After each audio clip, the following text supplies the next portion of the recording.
Rehabilitation Research and Training Center on Independent Living Management presents Pioneers in Disability Rights and Community Organizing.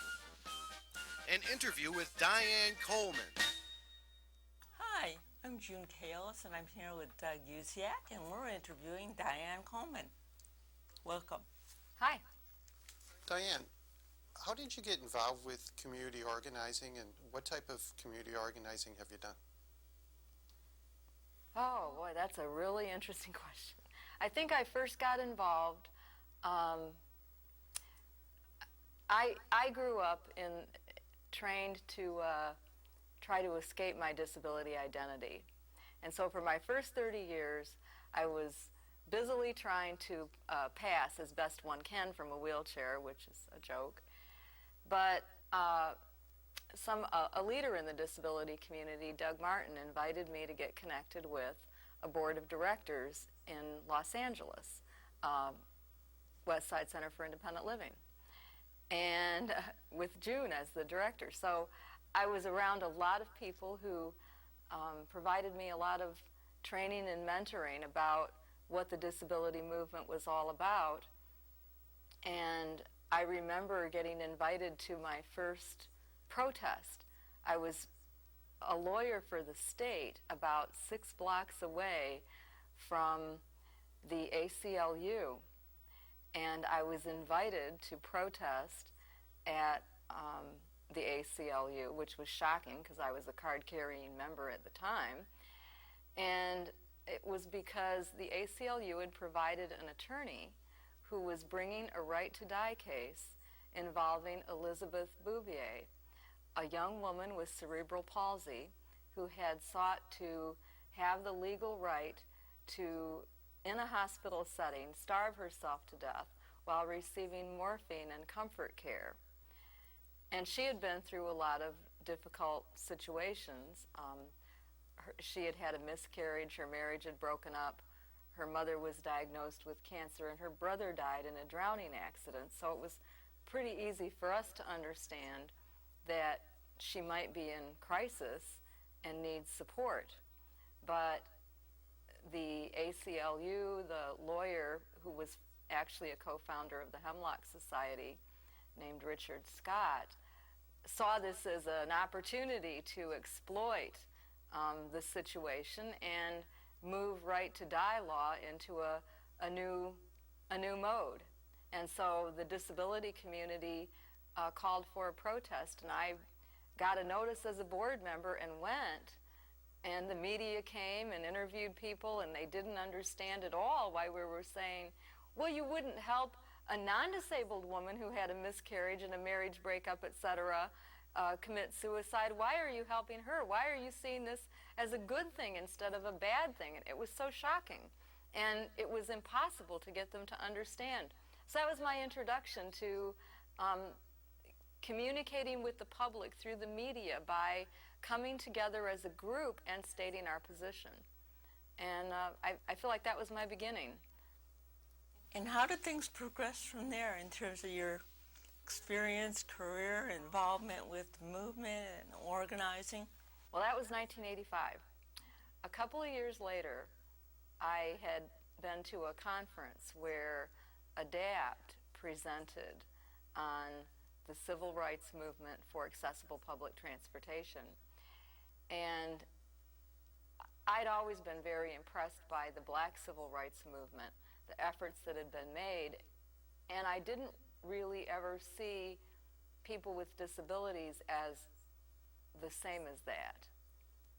I felt it in my heart, but I didn't really believe it until I saw in videotape that they showed that public authorities, police officers, were actually, in the first ADAPT action, brutalizing people with disabilities, throwing them out of their wheelchairs and down on the ground and handcuffing them and being very negative toward people who were simply, in a nonviolent, peaceful way, trying to get their right to accessible transportation. And it just drove home to me how much it is the same, and that my feeling in my heart that we were a civil rights movement was in fact true, that the response we were getting was hatred, not merely ignorance, and that more needed to be done than simply education. And so I went to the ADAPT Action in Phoenix, Arizona, and there really became committed to organizing. I had my first 2 arrests and spent some time in jail with other people with disabilities who'd been involved longer. It was a difficult experience in a lot of ways, but a invigorating experience as well. And I found that I had something to offer, because there was a point in time during the week that was involved where many of the leaders of ADAPT at that time were either in jail or exhausted, and new people were needed to help organize things, make phone calls, talk to the media, keep people revved up and ready to help. And I stepped into one of those roles at that time and found that I could use the skills I'd been building for years in one way or another toward the organizing goal at that time, which was to particularly get the rest of the people out of jail, especially those who were being deprived of their civil rights in jail. 3 people who were quadriplegic had been put in solitary and were not provided adequate services, and they were in danger. So it was a really important experience for me, and I went back to Los Angeles and then began organizing for ADAPT in Southern California. And Southern California ADAPT was developed. We were able to get grants and to get more and more people from that area involved in ADAPT. Tell us about some of the leaders that you've worked with, or the people that you've admired for what they did, and what type of traits did they have to offer? Well, there's nothing more valuable than the mentoring that I think we share in our community, and both for the technical knowledge and for the fact that it provides a sense of community and belonging that I had not really had before. I had the privilege in Southern California of being with June, with Carol Gill, who's now in Illinois, but at that time she was really doing a lot of very important work in discussing disability identity. And identity, I think, our prideful identity as people with disabilities is a foundation for this political movement, for organizing, and to understand that, to feel it, is something that can propel people to take the steps needed to make a change, and to believe in ourselves when people all around us are telling us we're wrong. Paul Longmore was there. As I had said before, Doug Martin, Ann Finger. There's so many people that we were around at that time.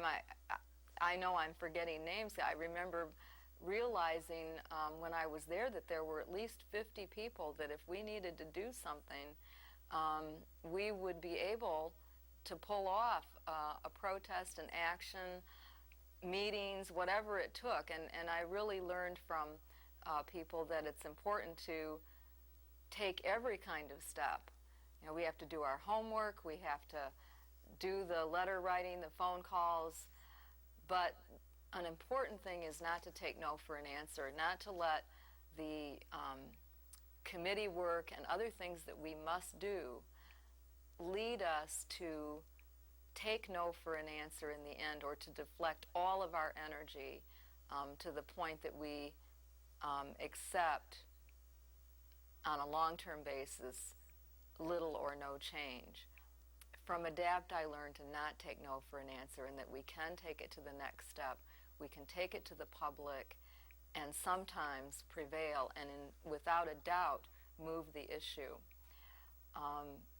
And I have left out so far what all of this led up to for me, which is my experience in organizing ADAPT led me then to Tennessee. There were people in the South who wanted to do more organizing, and I went there and began organizing ADAPT chapters. And then I was called for various numbers of reasons, both work-related and family-related, to move to Illinois, back nearer to my family. My father was ill, and moving back to Illinois, it was at the same time that some very critical events were taking place. One was that the two court cases in the circuit courts of appeal had reached a conclusion that there is a constitutional right to assisted suicide, and those cases had been appealed to the U.S. Supreme Court. At the same time, over the last 5 or 6 years, Jack Kevorkian had been killing people with disabilities, mainly women, middle-aged women with disabilities who were not terminally ill. And somehow the media and the public and the courts had twisted what he was doing, which was not different than the case we fought back in Los Angeles, the Elizabeth Bouvet case, fundamentally the same, had twisted him into a public hero. The media didn't even bother to read his books, in which he admits that what he's really interested in is being able to do live human experimentation and organ harvesting, and he tried to get it on death row prisoners, and everybody said, no way, you can't do that, it would be exploiting their despair. But when he decided to do it on people with disabilities, everybody thought it was a great idea. So it became very clear over the decade following the Bouvet case that the assisted suicide and euthanasia movement were growing fast. And people who had been involved in that began to say, we need to take it to the next step. The conferences, the court briefs, the articles, the journal articles, the media articles, everything people had done was not enough to turn the tide. It was growing like a juggernaut. It was moving like a juggernaut, a steamroller. People were dying wrongfully. People with disabilities who would not otherwise have died were losing their lives to that euthanasia movement. And it became clear that something needed to be done. I went in April of '96 to a disability policy summit in Dallas when we knew the court cases were about to happen. I'd been called to testify in Congress in front of the House Judiciary Committee Constitution Subcommittee about the assisted suicide Supreme Court cases, and I went down to this summit in Dallas, and Bob Kafka from ADAPT came up to me and said, I've got a name for your group out of the Monty Python and the Holy Grail movie, Not Dead Yet. It was brilliant. It was so brilliant, and having a name is an important thing when it comes to being able to reach people. And it took the issue to the next step. It said, we are really angry at what is happening. We are not going to go quietly, and we are not dead yet, as in we will fight. We will fight for our lives, and it's necessary to take it to the streets. It's going to have to be added as a tactic, and that's what happened next. So, Diane, you've been involved as an organizer now for quite a while. Tell us what you think are the important traits and qualities and skill sets of a good organizer. Well, I think that there are a lot of good organizers, and there are many skills that people can bring to it, and it really is teamwork. It's important to do your homework. It's important to know the issue, or to have someone in the team know the issues from a technical standpoint, a policy standpoint, for almost every topic we're involved in. Transportation, long-term care, within ADAPT, within Not Dead Yet, we have people who really read all the stuff and do that kind of homework that makes it possible to understand and anticipate what's going to be said by others, how things are going to be framed, what the opposition will be, who the players are in the opposition and potential allies. And to work with all of that, it does take a lot of study. I hate to say it. But it's something that needs to be done. It's important also to have a belief in those that you're working with, and to draw from them each the skills that they have to offer. Not everyone is going to be studying the issue. Some people are going to have a personal story to tell that says it all. Some people are really good at drawing in the interests of others. And some people are really good at attending to the needs of others to make sure that they feel welcome and they feel part of things. Some people are really good at public speaking, at delivering a message in a soundbite. That's not easy to do. And you need that. You need people who can convey the message to the public. Some people are really good at debate. That's another skill that's useful. Some people are good at logistics and organizing, the technicalities of making sure that there's going to be enough hotel rooms, enough money, enough whatever it takes.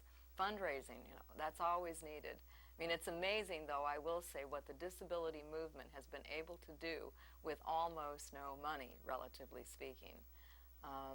It's phenomenal how much has been accomplished with the ADA, with each of the policy issues we're working on. In some ways, we seem, I think, to many in the public like a pretty ragtag group, and we are. But we have yet, amazingly, been able to, I think, turn rivers, to really begin to move the issue of our right to home and community-based services against the institutional system. We're really tackling fundamentally both in independent living and ADAPT, in Not Dead Yet, in most of the other things we're doing. We're tackling the medical system in a big way. All of it is a rebellion against the power of doctors, the power of the medical system to define who we are, what our rights will be, and what we get to do with our lives. And that resistance is a growing thing. I mean, as you watch nickel grow and every other advocacy thing that's happening, I mean, the fact that you're doing this project is an indication that there is a real movement building and that we are developing the skills to do that. And it's exciting. We're going to do it regardless of how limited our resources are. We're not going to give up. We're not going to take second-class status. We are going to insist on our human rights. In fact, I was just at the effort underway now to develop a United Nations Disability Convention. And it's really moving to see, not only in the U.S. but around the world, that solely because of disability status and the power of the medical profession, people with disabilities are being killed, incarcerated, tortured, and experimented on, all without consent. And it's being accepted by so many. Our lives are at stake. Our right to liberty is at stake, and we need to assert that we are part of the human community and we deserve the same human rights and the same public outrage at violations of our human rights that other groups have a right to expect as well. In all the activities that you have been involved with, which one are you the most proudest of? Well, I think, most proud of Not Dead Yet. We are, in Not Dead Yet, bucking the system in a very big way, because the pro-euthanasia movement and the medical profession really got a jump on the disability community with the media and with public opinion. They were able to make it look like a positive thing, a progressive social cause, and to convince many that the only opposition they faced was from the conservative and religious community. And it's a very difficult task to reframe the debate to its true parameters, which are that what is really involved here is the medical profession's ability to do gatekeeping on who is entitled to health care resources and who is going to have their death speeded along outside of the natural framework, and and who is going to be able to decide, other than ourselves, what happens. There's a great deal of discrimination in the medical profession against people with disabilities that is resulting already in a tremendous amount of medical killing, including through starvation, especially of people with cognitive disabilities. The bioethics community is really taking over and saying that certain people are not entitled to the equal protection of the law, and with little and no due process in any way, they can be deprived of life, even if the only method of doing that is to starve them to death. And over the last year, I have even learned that for people with advanced Alzheimer's, people who are physically capable of eating, either by using finger foods if they're past using utensils, or by having a personal assistant, people are in fact in large numbers being killed in medical settings, mainly nursing homes, by not being fed. This was discussed at a Loyola Medical Center conference by doctors. I'm very concerned about the volume of medical killing of people with cognitive disabilities and how their lives are being written off, and how this is being seen as an appropriate opportunity for family decision-making in the absence of that individual having indicated what they themselves would want in their given health condition. So I think we have a lot of work to do, but what I'm proud of is that against a really heavy tide of public and media opinion and opposition, that Not Dead Yet, but the disability community overall has risen against this and is beginning to be recognized as a legitimate voice in the debate. The Sidney Miller case is currently in front of the Texas Supreme Court. It's one that involves a family that is asserting that the hospital should not have saved their daughter, who is now 12 years old, when she was born alive but needed medical care.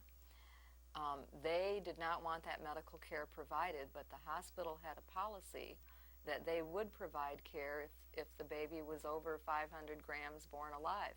And Sidney Miller was born at over 600 grams, and they provided the same care they would to anyone else, even though she was going to be disabled. And the family is now objecting that that was a wrongful life, that they did not consent to the treatment. They have brought the suit in her own name as the plaintiff, as though she is saying, I should not be alive. And that is a very serious threat against rights that were established in the late 1980s, when a family and doctor had starved a baby with Down syndrome to death. Now these regulations that were called at that time the baby doe regulations are being challenged in a very significant way, so that life with significant disability, particularly cognitive disability, as in the Sidney Miller case, is being said to be a fate worse than death, that she should not have been saved, that it's a wrongful life, wrong for her to have lived. That case is possibly even going to go to the U.S. Supreme Court, and Court TV is against us. They made it very clear they believe They believe the discussion should be who gets to decide, the family or the doctors. And what we're saying is Sydney Miller has constitutional rights. She herself, regardless of who wants to mount up an attack against her life, she has rights. And the system is saying no. Well, Diane, I want to go back and have you focus a bit on some of the nuts and bolts that you've used in terms of organizing. You talked about involvement and the kinds of people you need to make a strong team. But how do you keep people involved, and how do you help people tap into their anger and channel it in terms of their involvement, and how do you bring new people in? One thing is that we're using the internet, which has made a very important difference. We communicate through the internet, both in discussion, but perhaps most critically, because people don't want to get overloaded, we put out news articles that are the hot news of the day, really, in terms of different court cases that are happening, murders that are happening. Just this last weekend, a woman in Georgia went into a nursing home setting and shot her 2 sons with disabilities to death because she was so distraught over the abuse they were experiencing in the nursing home and saw no other answer to that. When people see these news articles and the way our issues are being handled in the public, I think they get angry. And getting that anger, that fire in the belly, as some people call it, to happen is critical. People have to decide that they're going to do a little bit less resting, a little bit less probably with their time to themselves, and put a little bit of energy into responding to these attacks on our rights. And one way to do that is to give them enough information. Information is power, without a doubt. Keep going with what you're saying about online organizing and Actually, Not Dead Yet has a listserv for discussion that's within the organization, if you will, and those who have become active. And we've had people over the years now, 6 years, become active in over 30 states. So that's been a really important communication tool. And it's important not to overload it, but we do try to get enough information out that people can realize what's going on. We also try to build lists of activists within that internet community, especially in each geographic area, because as things crop up, and one of the keys to organizing that we're finding is important in reaching the media is to be timely with response. And when a story breaks, and that's one thing about Not Dead Yet, is that the story is in the public eye, but so are other stories that we are involved in. When something's in the public eye, when a breaking news story is there, if we can respond quickly, we have a chance of getting into the press in a way that we don't if we aren't timely. It's old news by 2 days later. The best thing to do when a story breaks is to get somebody who can call right away and convey their expertise at a level that is going to get quoted. And it's important to try to make that happen. And unfortunately, it's difficult because that rapid response time, I mean, luckily the internet's making it possible. When a story breaks now, in many cases, it's going right out over the internet, and it's possible for people to have a quick reaction. It's very important to deal with the media, and that breaking news story quick response is important. It's I think in also dealing with the media, we found that developing materials in advance, having press packets, having leaflets, short pieces, informational pieces that synthesize the basic points, talking points, are useful documents to have for people. And we generally believe that having a leaflet, regardless of the tactic that is otherwise being used, if it's a meeting, a rally, a march, a protest, whatever, if you're trying to convey a message, it's good to make sure that all of your own constituents, the troops, all know exactly what the message is. It's also good to have a leaflet to educate others, to bring the public along. And I know that that made a huge difference in the transit battle. I mean, by the time the ADA passed with the transit issue, already the major cities in the country had converted to a policy that every new public bus would have a lift, and that's because city after city, they got the main points. Diane, I want you to expand for a minute on your point about rapid response to the press and preparing things sometimes in advance. Talk a little more about those strategies you've used.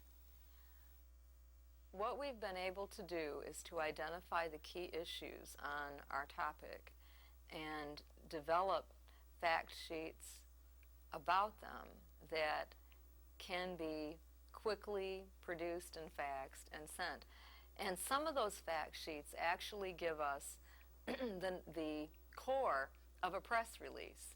So it would not be uncommon that an article comes out in the morning paper in some city about a euthanasia that has taken place, something that for whatever reason was controversial, or a bill has been passed, or whatever, committee hearings being held, and we'll take a document that is on that topic and make some editing adjustments. We'll perhaps have already designed quotes that people might have said on the topic, and we'll plug in the name of the activist in the town in question and call them up and say, and we already may have been in touch with them through the internet, and they know they've already indicated their interest in getting involved, and we'll say, well, Rick, or well, Nadina, would you be willing to be quoted as saying this in the press release we're about to send out? And we've gotten ourselves a big national media directory that includes especially the Associated Press outlet in every city. And so we're ready within a very short time, ideally 2 to 3 hours. We can put out a one-page press release with quotes from a local activist and get out phone calls to the press, both from them and from us, whatever works in terms of being able to reach people and get that job done. And if that quick response causes the reporter to think, oh, I've got to include the disability community on this, they have a take on it. And it's not just the Hemlock Society then that gets quoted or the local bioethics professor, but it will include us. And it's not that hard on the Not Dead Yet issue for them to see that it is about us. Usually the person involved does have disabilities, and in fact the opponents are saying they couldn't walk, they couldn't this, they couldn't that equals a disability. Do you have particular volunteers or that keep your press files updated and your AP list ready to go? How does that work? We were able, because of leftover grant money at our Center for Independent Living, our Center for Independent Living is where we are housed, the one that I'm the director of. And actually, our only part-time paid staff person in Not Dead Yet is in the storage room with a desk and a computer.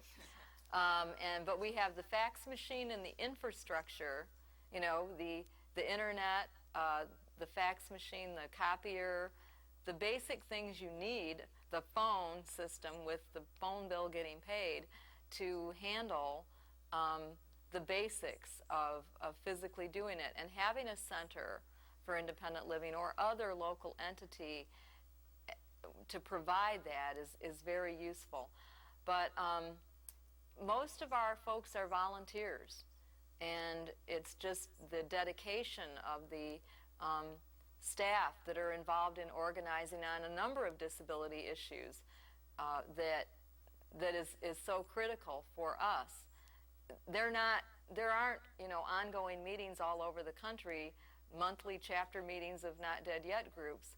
It might be nice if that were happening, but you know, everybody's really, really busy.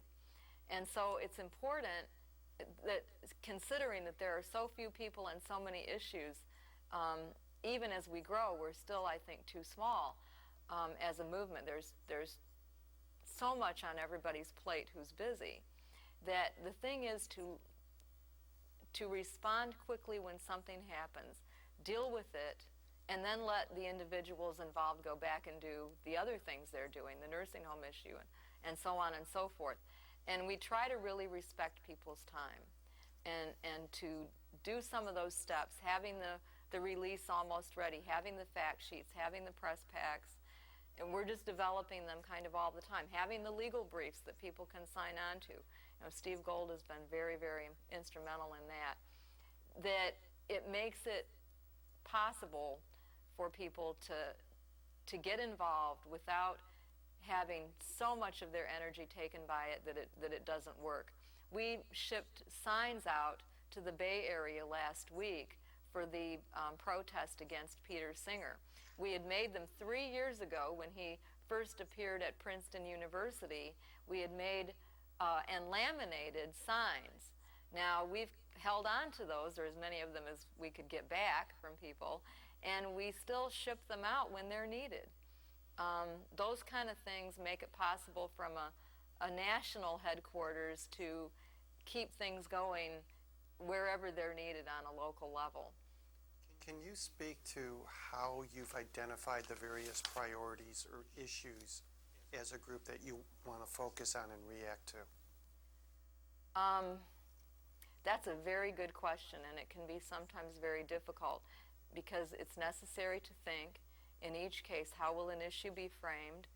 Who are the players that can be influenced? What decisions could be made that would make a difference? And to decide that is usually something that should be done by a team. People should talk it over. And I know that in each organization, I think this is true in any kind of an organization, that team decision making is needed as much as possible, but also over time, the people build a level of trust. And for the rapid response situation, pretty much our troops need to feel that back at the headquarters, we're going to make a good decision, have a good document, figure out how to frame it that won't backfire in people's faces.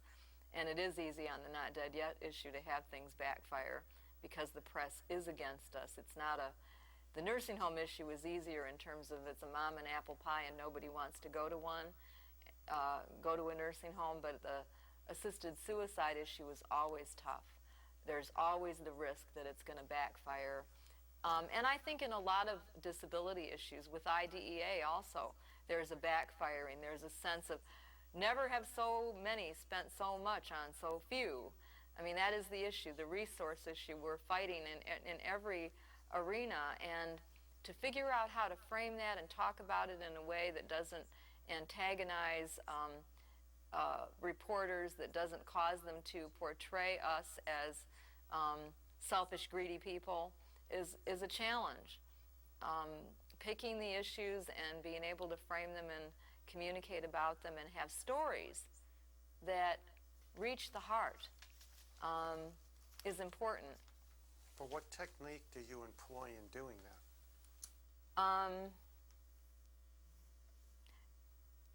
I don't know if there really is a technique other than trying to communicate as much as possible with people. One thing that we're beginning to try to gather now is stories of abuses in healthcare settings, stories where people have been denied healthcare treatment that they wanted.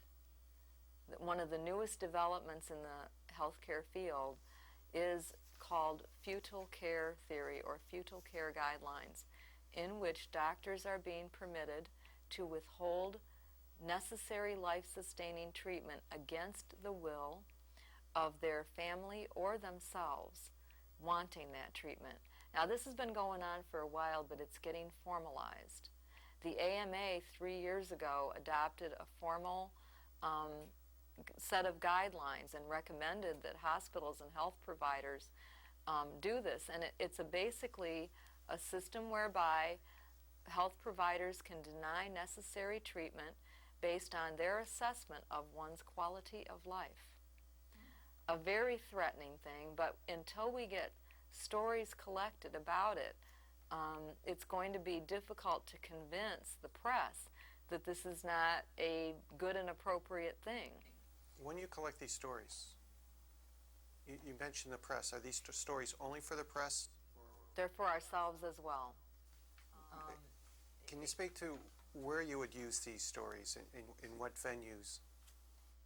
I think that it's appropriate to try with the media to convey individual instances that are clearly unjust.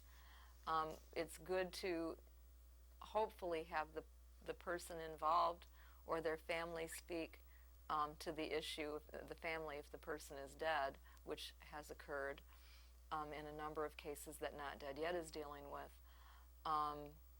And it's necessary to get these stories written up so that they can be included in press packets and included in stories within the disability press. Earlier this year, there was a story of a man who went into a hospital and shot his wife, who had just had a stroke. She was getting better. She was not complaining of suffering, but he was very upset and didn't want to have to deal with whatever was going to be happening next. He said, "I want you dead," and he shot her. And the media immediately portrayed this as a mercy killing, a positive thing, something where he was trying to end her suffering. And it took about 3 days of that before the story came out that she wasn't complaining of suffering, that she didn't say she wanted to die, that he, in fact, was the one who was so negative about what was happening, and that perhaps it was really a case of domestic violence.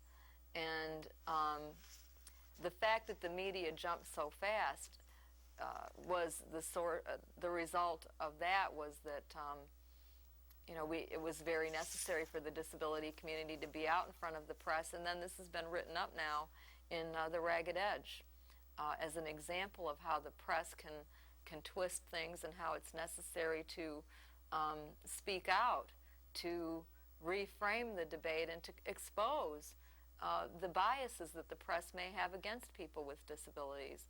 And we were able to do that in a specific example. Are your efforts concentrated on getting the press to put the appropriate message out? And have you ever moved any of this type of information into the legislative arena? Yes, we are trying to, I think our focus is on changing the public mind. And there are a lot of ways to do that, but some of it has been in the legislature. Some of it has been in public referenda. The assisted suicide issue and the euthanasia issue have both been in the courts, in legislatures, and in referenda, at least on the assisted suicide topic. But we try to move in all arenas, and I think that's something that the disability community needs to think about in any topic we're working on, that we need to be aware of where those decisions and issues are being brought forward and think of ways to deal with all of them. We file amicus briefs, we testify in legislatures, we send letters to legislators, we meet with legislators when the topic is in front of them, and basically struggle to be included as a player. And in fact, since our lives are the ones at stake, it's really frustrating that we have been oftentimes the last to be consulted. But I will say this, right now it seems to me there has been a development or a change in the degree to which the press is seeing us as a legitimate voice on this issue. More often lately, such as when the Ashcroft ruling against the state of Oregon came out, press have come to us for the debate on the radio about the topic instead of going to some of the usual medical players that they might have gone to in the past. Sounds like you've kind of earned that over the years, the press's respect through your own credibility in terms of information furnishing and framing the issues. Can you move and talk more about what you've learned about dealing with elected representatives, both federally, statewide, and locally, on some of these issues?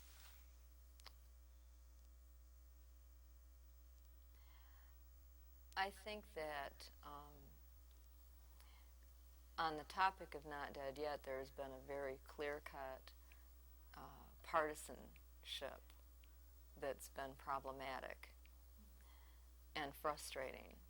And I think this is actually probably true in a lot of our issues. Ironically, typically, in the Not Dead Yet issue, the political lines run in the reverse direction to what is typical. It has been often the case that while the so-called progressive side is anxious to provide health care, they are not so anxious. They are also anxious to provide assisted suicide and ready access to family-decided euthanasia, and they're okay with having doctors do the feudal care thing. But on the other hand, we have the conservative side of the aisle, which thinks that assisted suicide is a bad thing for different reasons than the disability community tends to have. Based on sanctity of life arguments, they would be more inclined to emphasize. But they are not, on the conservative side, as anxious to make sure that we have adequate health care. We have been fortunate in Illinois where we have two legislators who are on very opposite sides of the aisle. Jan Schakowsky, who's a well-known healthcare progressive, and on the other side, Henry Hyde, obviously a well-known conservative, who both support MICASA and both oppose legalization of assisted suicide. And that's been a very interesting situation to be in, and one that we wish many others in the country could enjoy as well. But it has in fact been a real battle to communicate our message, and the partisanship is something that I think the disability community has a real challenge across the board to address. In your own words, you talk about this being frustrating. It sounds tedious in a lot of your efforts. How do you and your staff prevent burnout by constantly going after this same type of reaction to these issues over and over again? Preventing burnout is a really interesting question. Try to take care of oneself. Try to take as much, take space. But, the bottom line is you need to go into this knowing it's a long haul. This is not a short haul. This is going to be going on for a very long time, and you need to prepare for it in that way. It's good, by the way, to identify things where you can have short-term victories. And we certainly have had short-term victories. We prevailed in the U.S. Supreme Court. The U.S. Supreme Court did not declare that there was a constitutional right to assisted suicide. The first time after Jack Kevorkian was brought back to court after the formation of Not Dead Yet, very first time we were able to get him convicted. Our presence in the court made a huge difference because we reminded by our silent presence, and it was enforced silence with no buttons and nothing inside the courtroom that would indicate what we were trying to say. But we had made it eminently clear beforehand that the mission of the people with disabilities in that courtroom was to say, we demand the equal protection of the law, and the court didn't forget it. And he wound up in jail where he still is, after having serial killed, a good 80 or so people with disabilities. So I think that you can help prevent burnout by finding, making happen, and celebrating the small victories, but realizing that they're part of a long campaign that isn't likely to end, probably not in our lifetime. I have a philosophical question, especially since you're involved in this particular issue so strongly. How do you react to an independent living center where the issue is one of choice and the individual does wish to die? Suicide is not illegal, but why should we have a different treatment of our suicides than anybody else? The issue is really one of discrimination. If society were offering assisted suicide to everyone on demand, then we would certainly have a different set of arguments to be making if we were involved in that at all. But the fact is, anybody can ask for assisted suicide, but the doctor's the one who decides who gets it and who doesn't. And there is a very major move within, in fact, the psychological profession to create a specialty for deciding whose suicide is rational and who isn't. And the leader of that writes about physical disability, helplessness as the basis for deciding, and loss of dignity. These are the bases for deciding that somebody's suicide is rational in their eyes. There's so much disability prejudice in that decision-making process, in the way those professionals look at people with disabilities, that and we need to get the information out about that, but we don't see it as about choice. We see it as about oppression. But now more than ever, we need to be talking about the killing without consent, not even the pretense of consent that is going on. And we thought and hoped, I think, a few years ago that that would not be on the front burner, but it most certainly is part of the picture now. And there's a lot of work to do. But that long haul is really what people need to prepare for. And hopefully, as we build community, and I think that's actually a big part of dealing with the long haul, is that if we are together, supporting each other, helping each other through, working as a team, drawing on everybody's strengths and trying to minimize the impact of each of our weaknesses on the overall collective effort, hopefully we can find a family together and keep the movement growing. Diane, I want to go back to you talking about working with the legislature and the Congress. Do you feel you're as well organized working with elected representatives as you have been working with the press? No, I don't. We're not as well organized dealing with the elected representatives as the press.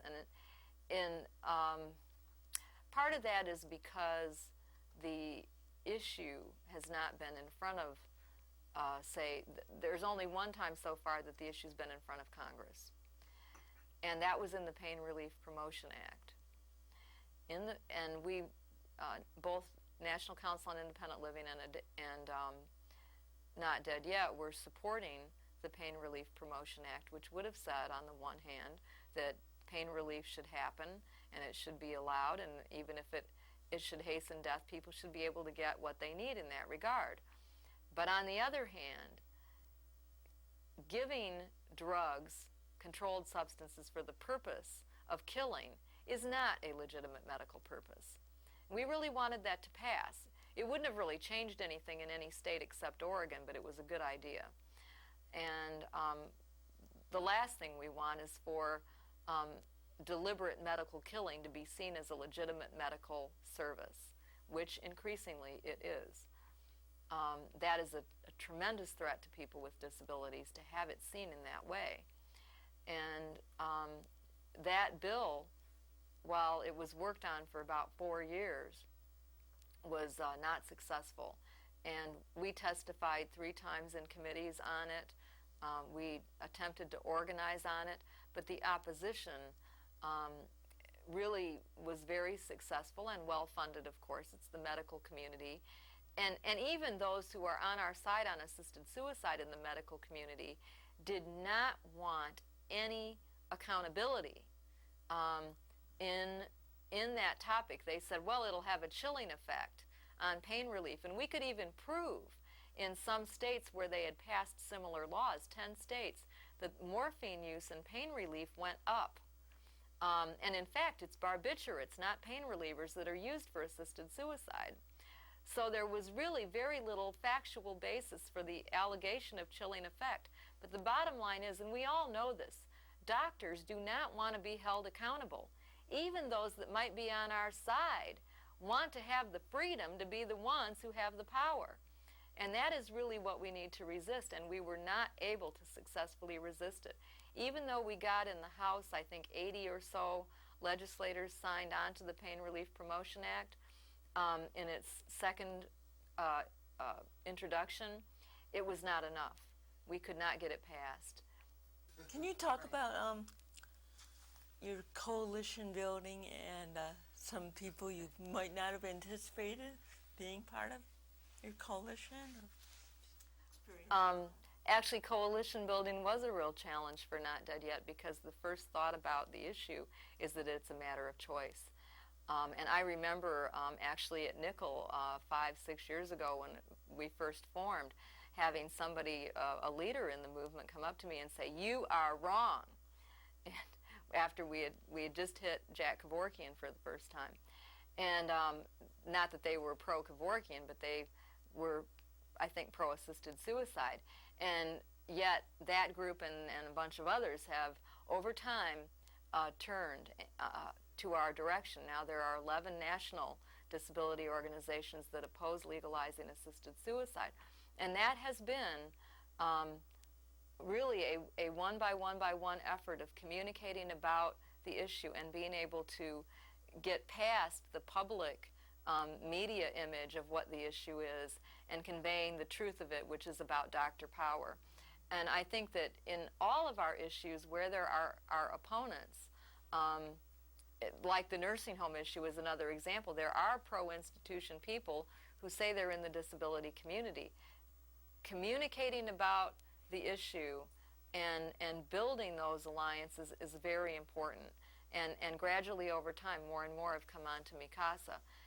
It's the kind of thing that can be hard to do. It's difficult to deal with opponents within our own community, but it's important to do.